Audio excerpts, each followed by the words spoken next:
कविताको शीर्षक छ हो म गद्दार हुँ। स्वाभिमानी देशको स्वावलम्बीय कदमहरूमा उटपटाङका कुरा तेर्साएर जनमानसमा व्यर्थका अफवाह फैलाउने हो म देशको गद्दार हुँ।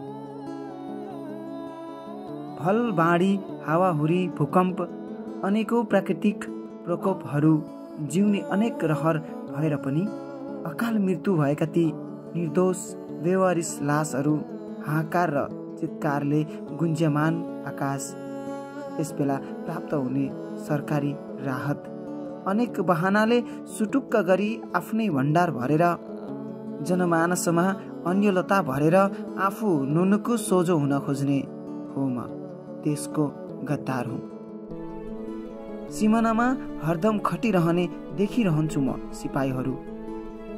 मेरै एक रातको मिठा सपना दिलाउनेहरू मेरै निम्ति छातीमा गोली खाएर शहीद बन्छन् अनि म उनै वीर सिपाहीका परिवारमा अधिकारका कुरा गर्दै उनीहरूकै अधिकार हनन गर्न खोज्ने हो म देशको गद्दार हुँ। मेरा देशका कतिपय गुप्ती कुराहरू, गोप्य योजना र महत्त्वपूर्ण कदमहरू म मेरो सानो झोपडीभित्र अन्तर्जालका तानाबाना मिलाउँदै सामाजिक सञ्जाल माध्यम बनाउँदै देश विदेशभरि साझा गरी म मेरै देशको अस्तित्वसँग खेलवाड गर्दै म बदनाम गर्न लागि परेको हो म देशको गद्दार हुँ। पहाड पाखा र कान्द्रादेखि बग्दै बग्दै हिमालहरूको हार बनेर सजिएका सुन्दर यी खोला नाला झरना र नदीहरू, यी वन्य सम्पदहरू म रम्न सकिन यी सुन्दरताहरूमा। यसैले त नित्य म बाधा हालेर यी निर्मल चञ्चल जल परिधिलाई सधैँ धमिल्याउन चाहने हो म देशको गद्दार हुँ।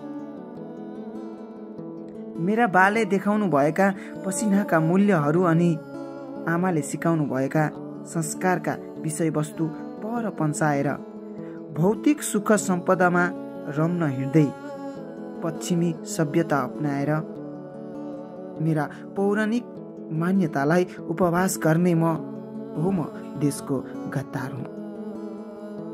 आऊ मलाई समाऊ ए सभ्य मानव, म मेरा गल्तीहरू स्वीकार्न चाहन्छु। देऊ दण्ड मलाई देशद्रोहको, देऊ फाँसी मलाई, किनकि म देशको गद्दार हुँ। हो किनकि म देशको गद्दार हुँ।